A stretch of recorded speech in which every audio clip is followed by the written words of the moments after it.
All right, what's up, guys? So we've got another episode of the Growth by Shawn podcast. I'm here with Kyle Depiesse today. Kyle, how are you? Nice, man. I'm good, Shawn. I'm excited to be here. I'm happy that you got the name right. Most people don't get it right. So I appreciate that. And yeah, I'm just looking forward to having a conversation and seeing where I can provide some value. Yeah, I'm really excited. I take pride in the last name pronunciation because for me, I always ask, and if not, it's always a talking point for the first couple minutes for me. Yeah. So, um, I always like to let people know how I connected with you. Hmm. If you've listened to the podcast, you have heard the name Austin Linney, and I had actually found Kyle. He did a podcast with Austin. I listened to that episode, listened to a couple different episodes that Kyle had put out on his own podcast, and here we are. So, how I like to start things, um, Kyle, just a little bit about you, whatever direction you want to take it. A little bit about who you are, a little bit about who you're not, your story, what you do now. You can take it any direction you like, and I'm just here to listen. Cool. Well, I want to talk about the Green Bay Packers because that is my favorite.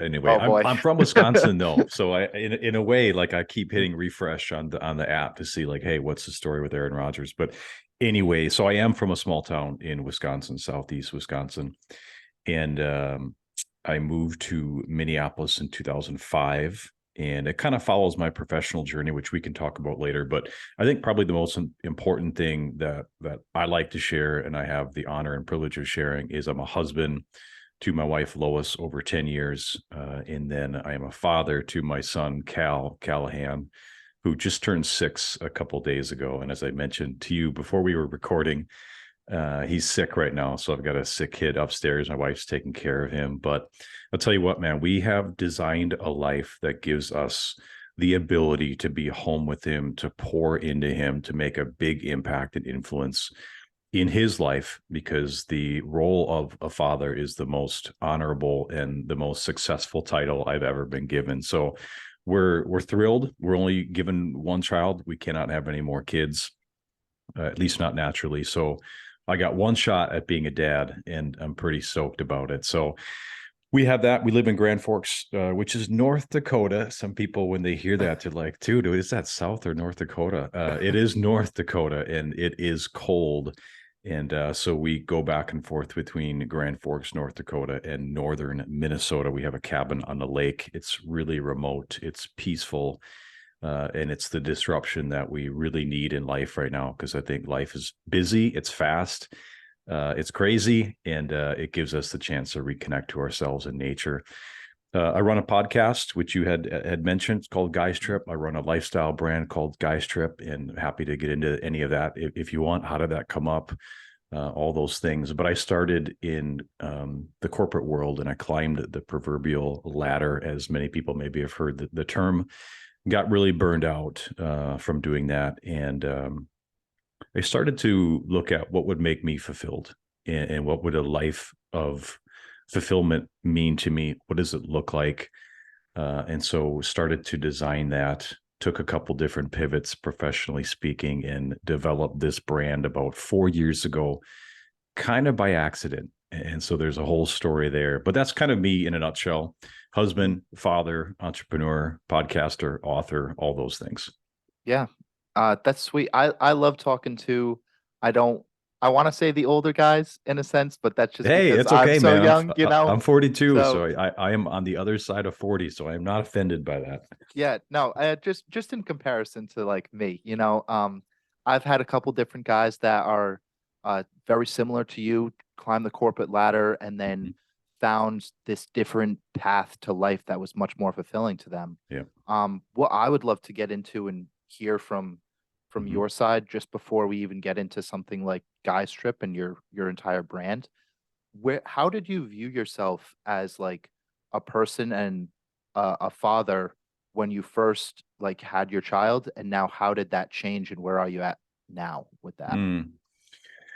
Well, I would say, I'm 40, I'm almost 43, and my son, as I mentioned, is 6. So if we kind of just do some of the math, I was a father later in life than maybe some others in their 20s. I was in my mid 30s, and I think I had the gift of some perspective and the gift of I don't know if I want to use the word wisdom. Maybe experience is the better word. You know, I in my 20s I got a lot of travel out of the way. I did a lot of things, and in my 30s I was ready to be a dad, and I really wanted to be a dad.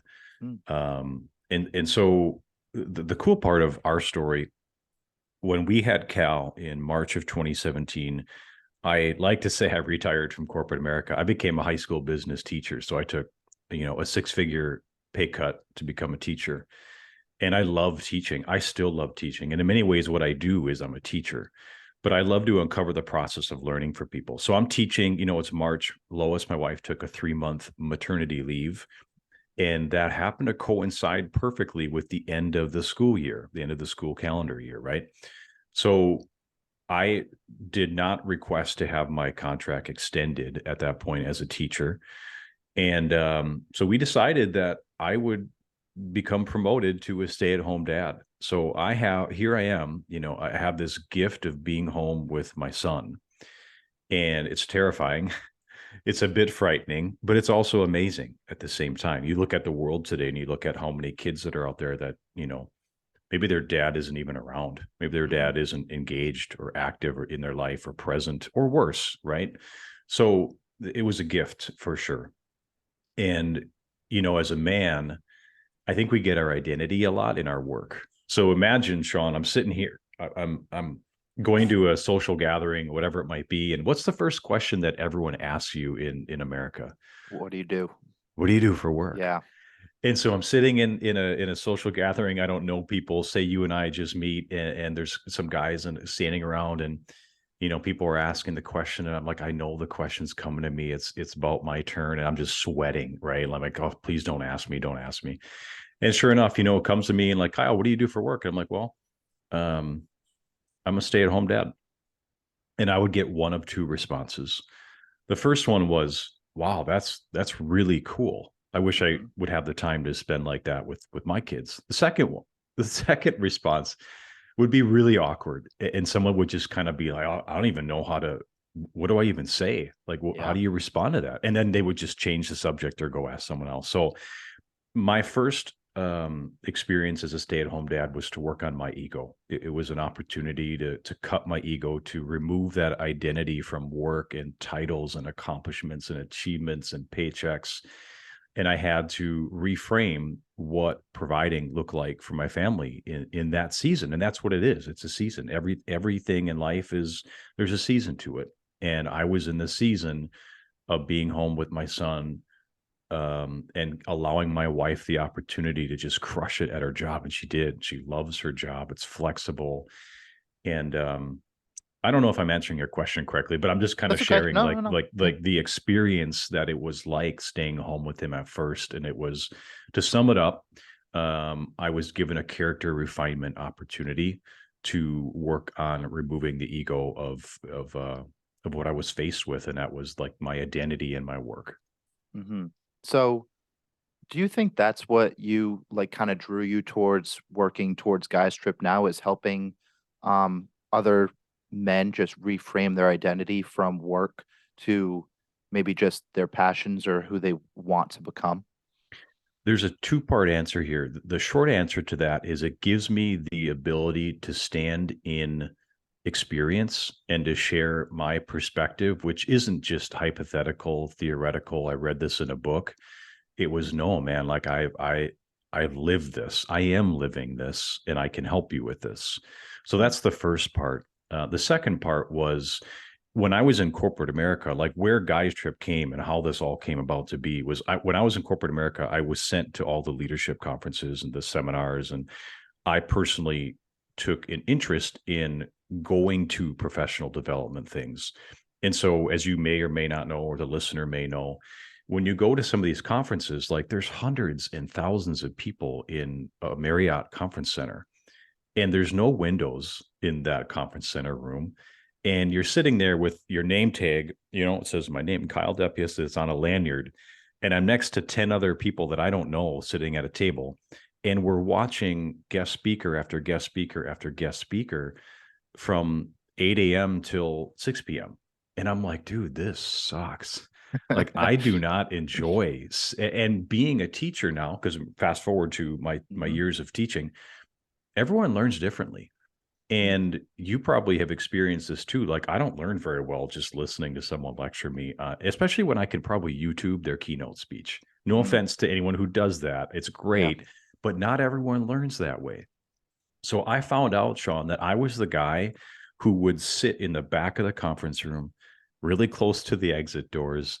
And like, shortly into the morning, I'd be like, forget this, man. Like, I would just exit, I'd leave, and I would go surf or hike or golf, like whatever the adventurous thing to do was in that area. I'd go find it, I'd go do it, and I'd have a blast.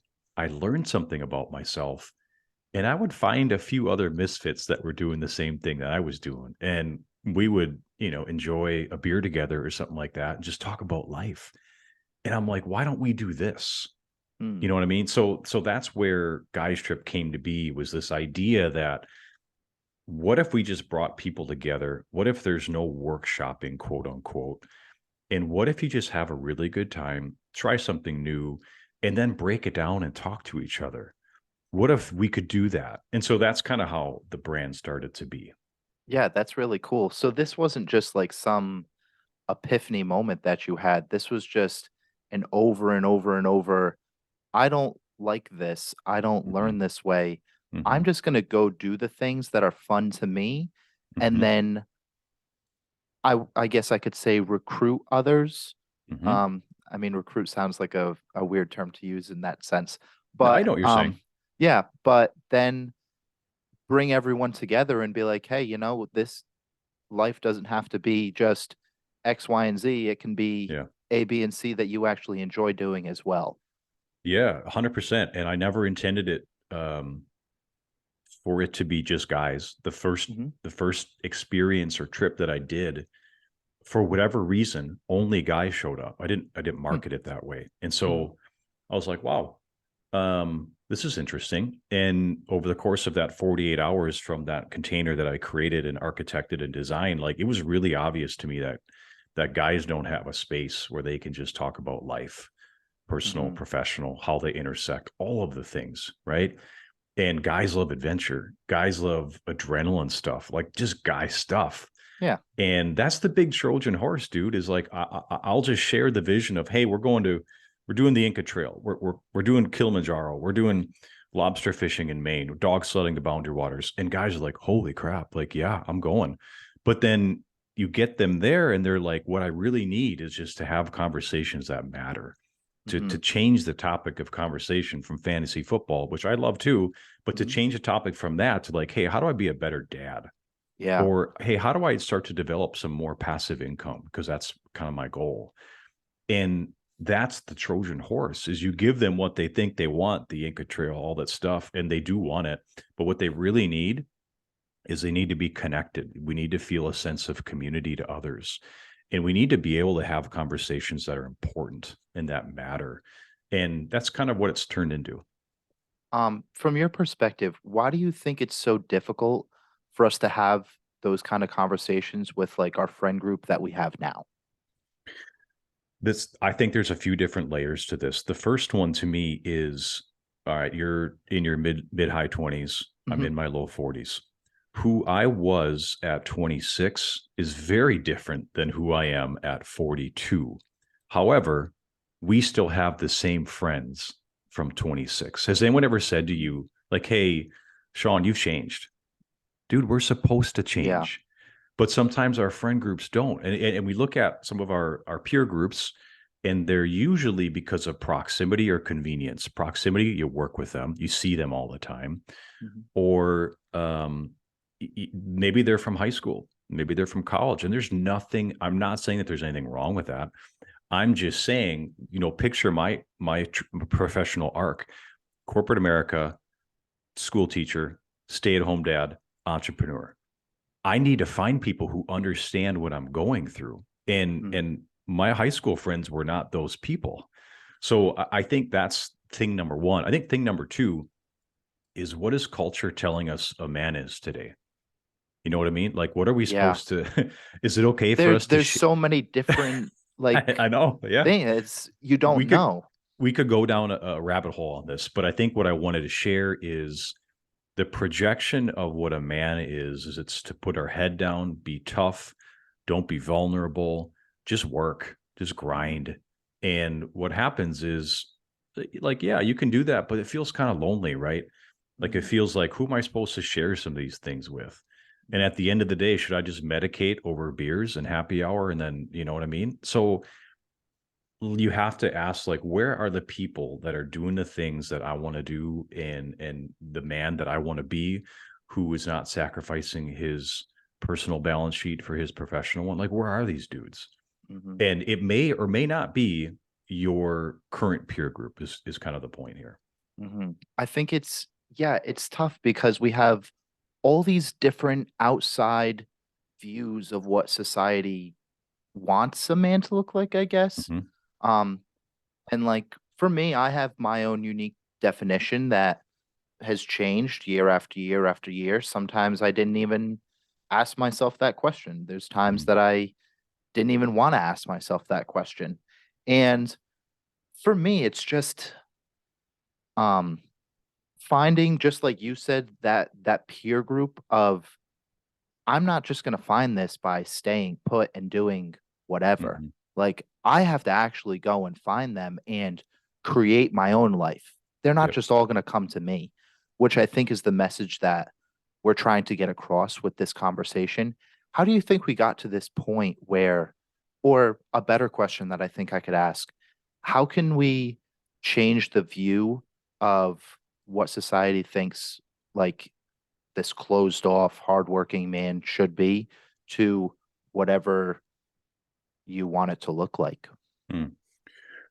That's a good question. I think the best example we can set for others is how we live our life.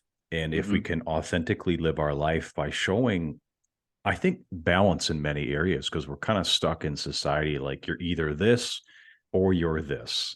Hmm. And you know what? I can be firm, but I can be compassionate at the same time. And when you show like that balance, and when to show strength, and maybe when to show compassion, when you show that and what that looks like, I think that's the most powerful living, breathing example that we can be. I mean, I take my son all the time. When I was home with him in 2019, 2020, early 2020, dude, I used to take him to music and dance class. Do you know how many fathers were there with their kids at music and dance class? I'm sure Zero. none. Zero. It was me Yep. and Cal. And I was like, you know what? I'm At first that was hard for me, but then I was like, you know what? I want to show others that it is okay for a dad to be doing this. That not only is it okay, like, it should be encouraged. And there's nothing wrong with that, because we can be both. We can provide, but at the same time, we can be very active and engaged with our kids. And again, I'm 42. I saw my dad, a blue collar man, carpenter, all his life, 40 years, worked hard, worked long, long hours. And that's what we saw. But I think today we have the ability to change that by having more flexibility within our schedule. We can work from home. So we can take our kids to soccer practice. We can go watch that game, all those things. We can do all this, but it takes the decision to do it and the intention to get it done, because it's not just going to happen by accident. It happens by me sitting down with my wife, Lois, looking at our calendar and making sure that we show up when we want to. Hmm. We have so much red and blue, and all we need is purple sometimes. Yeah. You Hmm. know, it's a difficult concept because I think when you're on like one side of the spectrum, no matter what opinion you have, you just want your opinion validated. And Hmm. it's hard because I mean, we all want to be right deep down, I think. Hmm. Um, I was just Right. having a And liked. We want to be liked. And I yeah. think that's the thing. Like, if you just live authentic to who you want to be, and you stop apologizing, and you stop trying to act a certain way because you think others want you to act that way, I think that's when we step into a little bit more of, how do we fix this? Hmm. So for you, personally, Hmm. stepping more into like who you are, was that when you started being a stay-at-home dad, or was that all throughout your life you were just maybe a little confused on it, or you weren't Yeah. sure, you didn't look? Like, how did that kind of unravel for you? I'm a I am a recovering people pleaser. I think Mm, when someone says like, "Hey, you shouldn't care what others think," I don't. I kind of I'll challenge that because I think we all have a desire to be liked. mm-hmm, But those of us who are really good at it, and I'm not including myself because I'm not good at it. I'm saying I aspire to be. Those that are good at this will acknowledge, like, yeah, I want to be liked. But at the same time, I know that not everyone's going to like me. So I've just become okay at it. And that's where I'm trying to go. So that's kind of my upbringing. I've always wanted to be liked. I've always wanted others to, I'm fearful of how they judge me.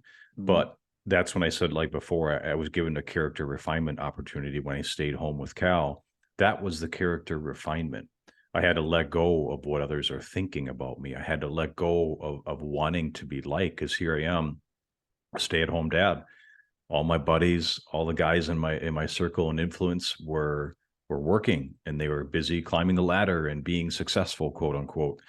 And they were successful at all those things while I was successful at being a dad. And that was something that I just had to reframe. And it was such a beautiful gift. so during that reframe, Mhm. was this discovered by like you looking at your friend group and almost realizing that you didn't fit in a sense, Mhm. or was this more the isolation of just having you and Cal home and you kind of a self-discovery of like was it more of an internal or an external Mm. thing that happens to kind of reframe this for you? I think it was both Mhm, and a conversation because the opportunity was given because I was put in the position of staying home. And then I had the opportunity to reflect on that and say, gosh, why am I having a hard time with this? Like mhm, what is going on inside of me? It gave me the opportunity to reflect and then just work on like, man, why am I drawing so much identity from work, from my title, from all of these things, which gave me the opportunity to look around and say, well, man, who am I going to inside my peer group where I can have some of these conversations with? I didn't have anyone. And mhm. here's, I think, the beauty in some of I say that I was like, man, that sounds a little bit arrogant. But here's the Okay. beauty in the story that I have is that I built something that really I needed. I'm the one who needed guys trip. I'm the one Mhm, who needed to get around other guys who can support me, encourage me, cheer me on, challenge me, and help me grow into the next level. I don't know that I necessarily had that in my life. mhm, So I decided, okay, I don't it's maybe I'll just build the table that I need to be sitting at. And I think mhm. some people might need to hear that because they may also be in a similar situation. So my encouragement for those people is if you look around and there's something that's not there that you want to be there, maybe you're the one who's supposed to build and create it. Mhm. I think that we have this lack of self-belief at times, Yep. many of us, myself included, um, where we feel like we can't give ourselves the permission to go and Mhm. have the things that we want, or go and believe that we can put ourselves in a room with these people. Like, I could have said that before reaching out with you. Why would this guy want to talk to me? What does my podcast do? But I think it's just at least making an effort to create the life that you want. Mm. I Mm. think that's what it comes down to. And so many of us are afraid to go and at least try to create the life that we want because we have this big envisionment of what it could be. But, like I look out and I'm like, okay, maybe if this is what I want it to look like on my pursuit of getting there, it might look different, but it's going to be better than where I'm at now, you know, Y- Yeah, a couple of responses is what's the worst that's please. going to happen? You know what I mean? Like if you would have reached out and I would have said, no, dude, I don't want to do like, who Yeah. cares? You would Yeah. have gone on in your life and it would have been a big Yep. deal, right? Nope. But you might as well take your shots. Like, why not take your shot? What's the worst that's going to happen? The worst that's going to happen is you're in the exact same situation that you are now. So we could argue that you're probably living your worst case scenario. You know what Yeah. I mean? And second, I think this is really important because when I was first starting this, when I was first home with Cal a couple years back, I didn't have the belief in myself. Just like you had said, a lot of us Hmm. struggle with self-belief. Well, look around at your current peer group, and if you don't have the belief in yourself, you need to find others who will bring you forward because you can borrow their belief. And if you're not hanging out with people that are like that, you need to find those people. Because when I first started this, a lot of the questions were like, who am I to charge what I'm charging? Who am I to invite so and so? Like they're way ahead of me on the, socioeconomic scale. Who am I to do this? Who am I to lead people? I don't have any experience. But I have borrowed the belief of others who believed in me before I believed in me. And then once you build that belief in yourself, now it's your responsibility to find others who they can borrow the belief from you because you're doing the thing. And so that's why I think it's important, like you just said, you got to keep going and keep doing what you're doing because you're creating something that's aspirational for others too. Whether or not you know it, you may Hmm. not know it. I used to be a teacher, so I understand. Like you never know the impact you're having because kids never tell you the impact. You know what I mean? Until 5, 10, 15 years later.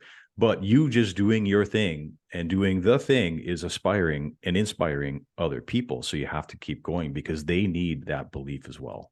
Yeah, that was a big that's been a big part of my life. Like there are so many great people in my life that really believe in me. And there have been Hmm. many times where I hadn't believed in me. But Yep. all of these people believe in me. Like, why can't I see it in myself? Yep. And that's a hard concept. And just, oh, well, this person believes in me. I'm not gonna let them down and I'm just gonna give it a whirl. Hmm. I think Hmm. that's something important that we can take away. So, do you think that the socioeconomic status that we have created as a society, do you think that will change in the future? Do you Do think you it will mean? kind of stay like in I don't terms of think like so. success? You think it's like No, a money game for the most part? I think it's going to change. I think in the last couple of years, I think it has dramatically accelerated as well. Hmm. And some people might hear that and they may think, man, this is doom and gloom, right? This isn't. Thanks for sharing great info, Yeah, Kyle. no, I understand.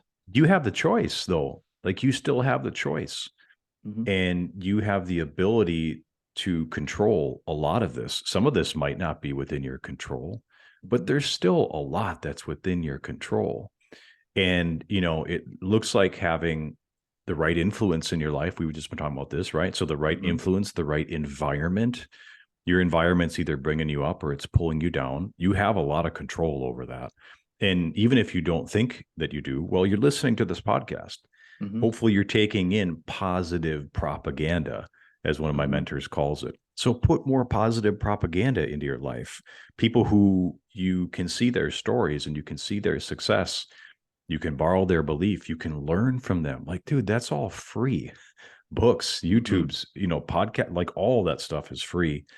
And so I think the good news of this story is that you have the chance and you have the choice to be on the correct side of what I think is happening with a wealth transfer. Hmm. I do think that's important, but I do think that it's also important when you start listening to less people that are around you that don't really matter in your life. Like, for example, myself, like since I'm younger, I've grown up with something like Instagram and Mm-hmm. social media, and it's Mm-hmm. easy to get caught into this comparison of others where you're not sleeping in their bed at night and you have Mm-hmm. no idea what's going on.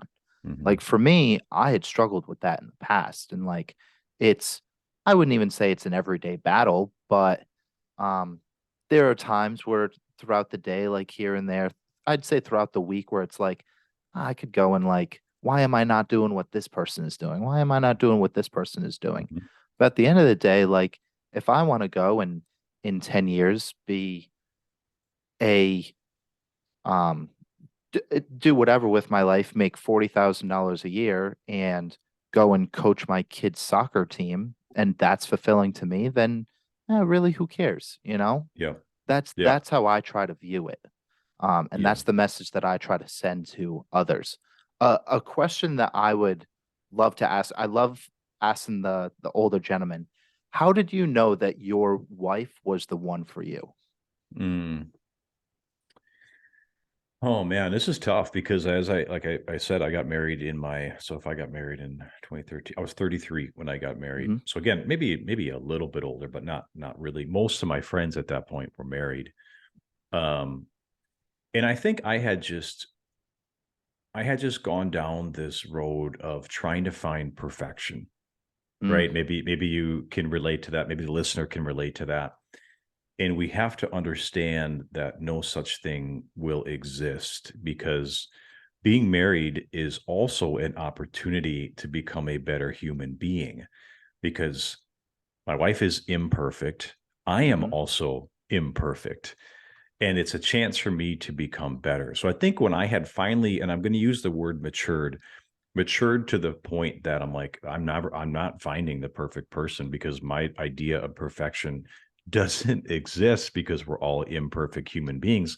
So if I can grow in my grace, forgiveness, and understanding, I am going to be able to find the quote unquote right person. And when I actually met my wife on, this might be kind of funny for your listeners. I met my wife on match.com, Oh, all which right. I mean, at that point, online dating is not quite what online dating is now. Hmm. Things have changed quite a bit in the 10, 12 years since we did it. But I was traveling a lot for work and I'm like, dude, where do I meet a good woman? Hmm. I'm traveling a lot. I don't really go out to the bars and eat all that stuff. So where do I find her? You know what I mean? So we found, actually, I was on a short-term assignment in Singapore for work when I met her on match.com. So we had a chance to just dialogue for a while before we even met in person. Hmm. And I think I knew really quickly when I first met her in person that she was the right one for me. And I knew that she'd be my wife. I wouldn't say like there was this epiphany, this aha moment that I'm like, oh my goodness, this is it. I just got a Yeah. signal from the universe that said that this is it. I think it was more of like, um, we are equally yoked on values and how we want to raise a family, where we want our lives to go, Hmm. and all of those things check the boxes. And um, you do feel something as well, I think, internally, and you know that this is the right person, or it can be, if you're willing to let go of like this perfectionist type of a thing. So there wasn't like a big aha type moment. It grew over time. Hmm. Do you think so? Are you someone that believes in that we are all energy, that everything that we do is energy, and like just listening to your gut, I should say? Yeah, this is an interesting question because I'm all over the board on this, right? So Hmm. I'm a man of faith, and so I'm like, how do I reconcile like kind of what feels a bit like woo woo stuff Hmm. with my faith? And this is a constant battle. If I can just be transparent, this is a constant battle for me.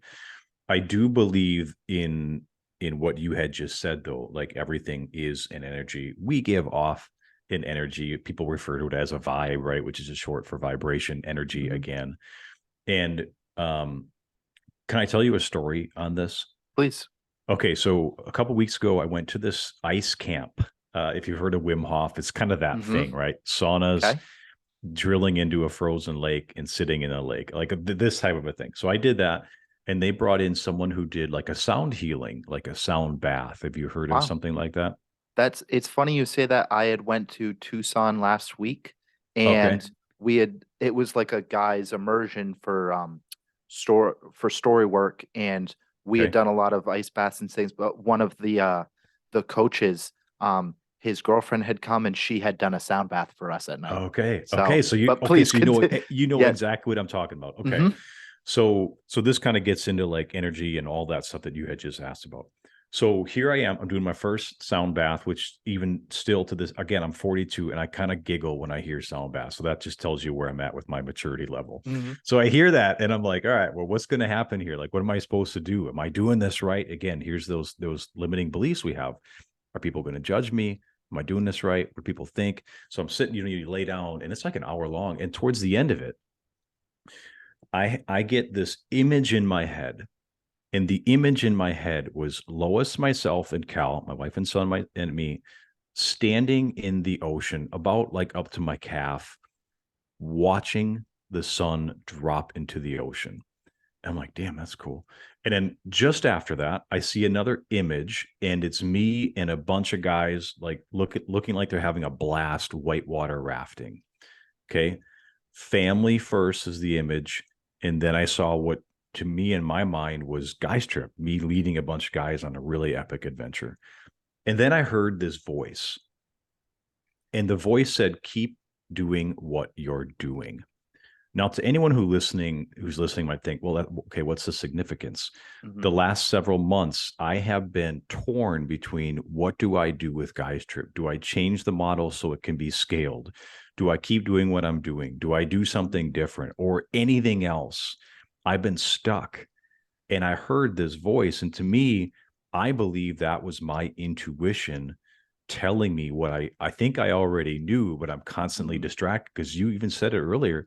I even struggle with comparing myself. I hang Mhm. out with guys who are scaling multiple 7 and 8 figure businesses. So maybe I should be doing that. You know what I mean? Yeah. So here I am. I think I hear my intuition. And dude, it felt so good to sit with that because I've been looking for that answer. But man, we lead lives that are busy, that are full of distractions. When do you give yourself the gift to try to even listen to your gut and your intuition? It's Mhm. not very often, but it did happen on my very first sound bath. And what's crazy, last week we were in the Florida Keys, and the exact image of the sun dropping into the ocean at this Marriott that we were at happened. Like I kid you not, it was exactly like I saw. And to understand like the Florida Keys, there's not a lot of beaches.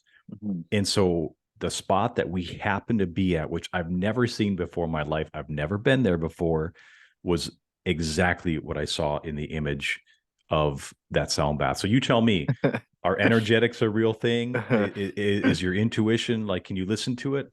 I presented, I think, what is a strong case that yes, I do think that is real. Mhm. It's it's so interesting to me to hear stories like that because I'm interested in it, Hmm. and for like listening to something like that, that's that's your intuition as a whole and what it can do for you. I Yep. think that what happens is the reason, and I feel like part of it is that you have to believe in it. Hmm. I do think that it's within all of us, but I think that sometimes what happens is that we get so numbed by everything else Yep. that we can't listen to it. You Yep. kind of can't listen to yourself. Yep. Like when you hear people say, when was the last time you sat by yourself for 5 minutes? Hmm. And normally you have your phone or you're watching TV or like whatever else you're doing is going Yep. on.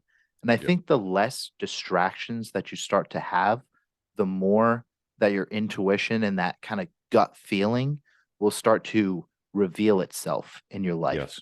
Yeah. I don't think like maybe not to the point where your story went, where you're kind of having this vision of um, what is supposed to happen, what you're supposed to do. I think that it's a very real possibility that many people can get there. But I think like when you're first starting just to believe in yourself more and do more of the things that you actually want to do, that's not what it's going to look like. It's just going to be Hmm. that little gut feeling of, should I make this decision? Should I not make this decision? Yep. My gut's telling me to make this decision, so I'm just gonna. Yeah. I think that's what it looks like when you're first kind of getting to know yourself. Hmm. Hmm. So, I'm glad that you shared that because that's Yeah. pretty cool for me. It's a You fun know? story, but Yeah. imagine if I would have been closed off to it. Imagine if I would have said, nah, I don't really want to do this. This Mhm. is hocus pocus. This is woo woo stuff. But I stepped into it. I'm like, no, I'm going to try it. Mhm. I'm here. Why not? But I'll tell you, like it was an hour long session. It probably took me 45 to 50 minutes to actually just calm down Mhm. and let go of like, oh, what are people thinking? Because we got to like, if you've been to one like this, like I was, like you had to like kind of chant, like it was a Okay. what's the experiential type thing. You don't just lay Mhm. there and kind of take a nap. Like you participated. And so I Mm. was like, man, this is so strange. Like, am I doing this right? So I had to let go of that. And it took a while to do.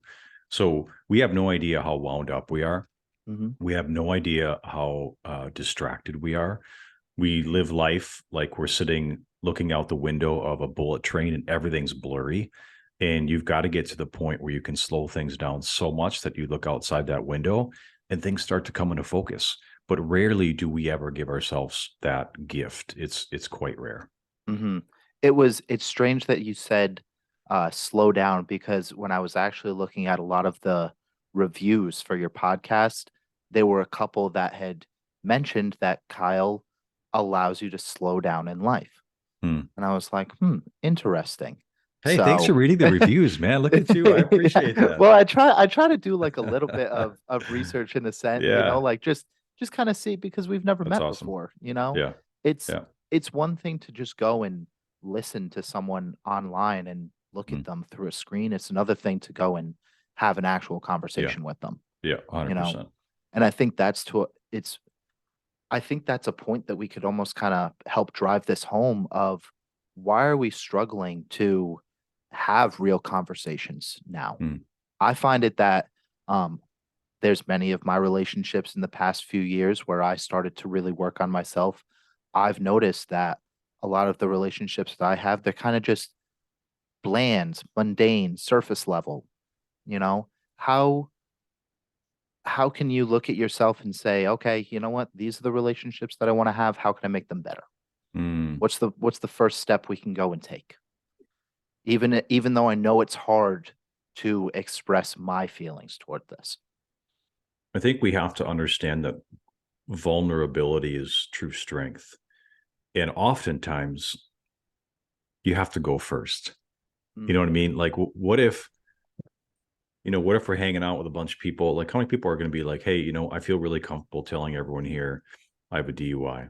I feel comfortable telling people here that, man, I get really depressed, especially in the winter, and I turn to alcohol more than I want. Like, dude, that's a mouthful to Hmm. say to someone that you don't really know that well, Hmm. or to say to someone that you know well, but do they really know you that well?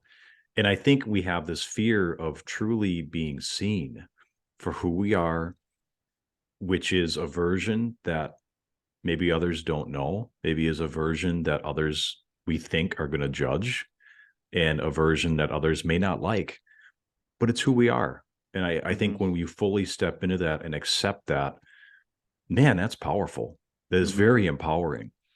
And I think when you do that, when you change the conversation, so to speak, others are like, well, you know what? Like I'm kind of going through this, and maybe I'm not alone now. I thought I was alone. I'm not alone anymore. Hmm. I think there's really a lot of power in that, and that's kind of what I hope happens within Guys Trip is we change the conversation.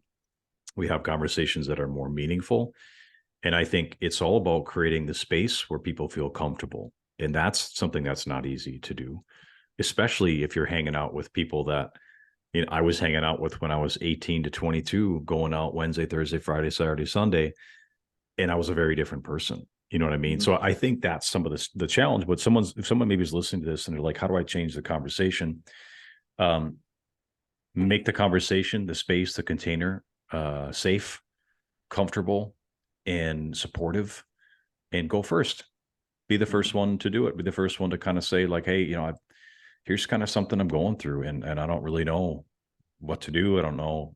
But man, it feels good to get something off your chest. Hmm. I think about it in a sense of, this is how I kind of relate it to this. Um, Someone that I haven't seen for a little while, who maybe I was close with, and I missed them, or I was thinking Hmm. about them. Why can't I just go and reach out to them first? Yeah. Why not?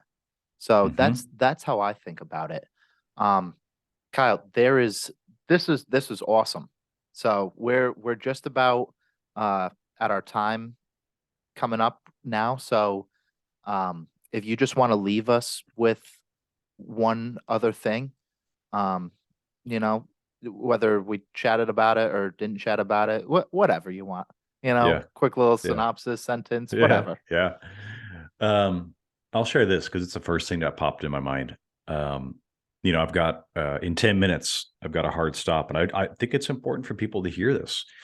I'm it's my very first session with a counselor to go through therapy. And I'm not working on like one thing. Like there is not one thing that's happened.